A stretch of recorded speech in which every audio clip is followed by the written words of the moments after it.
was fantastic to be here in Latvia with this orchestra who are just perfect for this piece.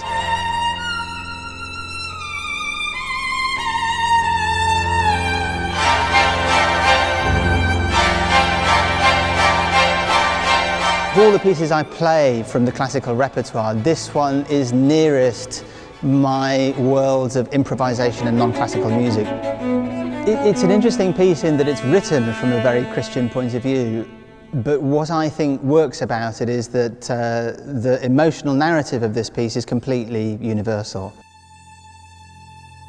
There are a couple of things that people always notice the first time they hear this piece, and one of them is this massive build-up of this chord at the beginning. First of all, the cello starts, and then the cello is suspended on this really high note. One by one, 8 parts come in and join the cello with this huge chord build-up. And that chord is a F major with a 6. There's also a Beatles song called She Loves You, Yeah, Yeah, Yeah, which ends with exactly the same chord, this very close harmony 6th chord. Taverner worked with the Beatles in the 60s, for sure he knew this piece, so I'm quite sure he did that on purpose. She loves you, yeah, yeah, yeah. Maybe that's the secular entry point to the piece.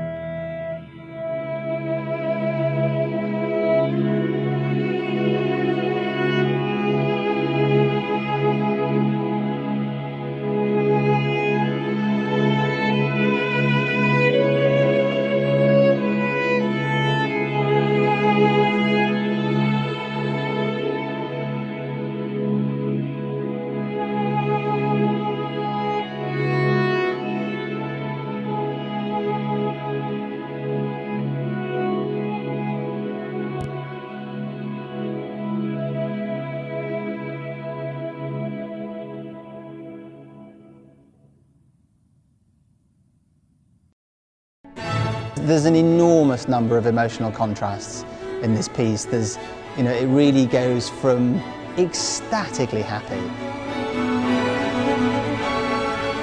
It's just full-on festival, carnival happiness. It's wonderful. And all the strings are playing different lines at different times, but it all lines up, and it's just the most exuberant music. And then you've got parts which are just desolate. The lament of Mary at the foot of the cross is as desolate as anything I've ever had to play on the cello. It's just as you would imagine from that scenario.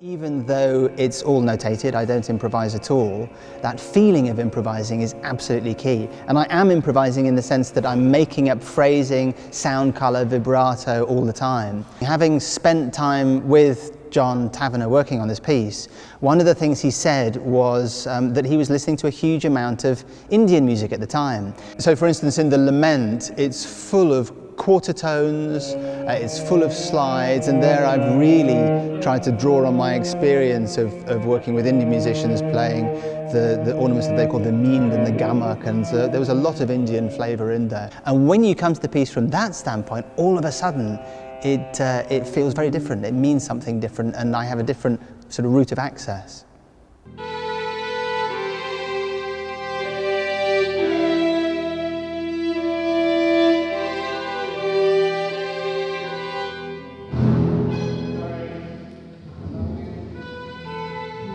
So I got to a stage yesterday in this kind of famous double stopping passage where my double jointedness just wouldn't allow me to play. I couldn't get over the click in the joint, so I kept on, my bottom thumb position kept on being out, just from exhaustion of the muscles which sort of restrain it.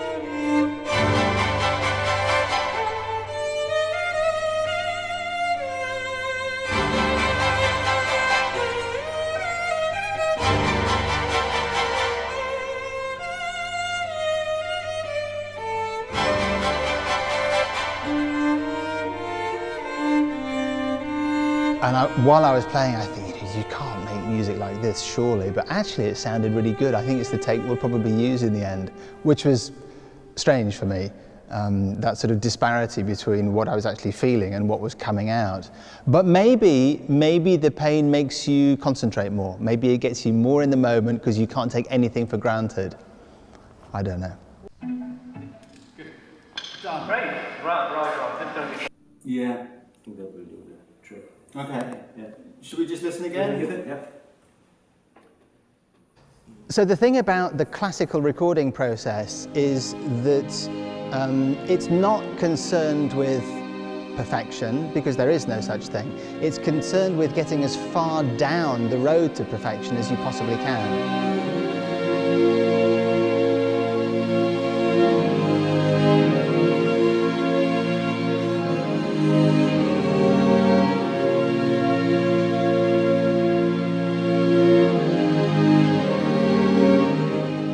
And when you're a professional classical musician, you are repeating things trillions of times, and each time you're refining, so that by the end you're listening to the speed of vibrato, and does the vibrato change if you play a subsequent note that needs a stretch, and things like that. The level of detail is actually quite bonkers.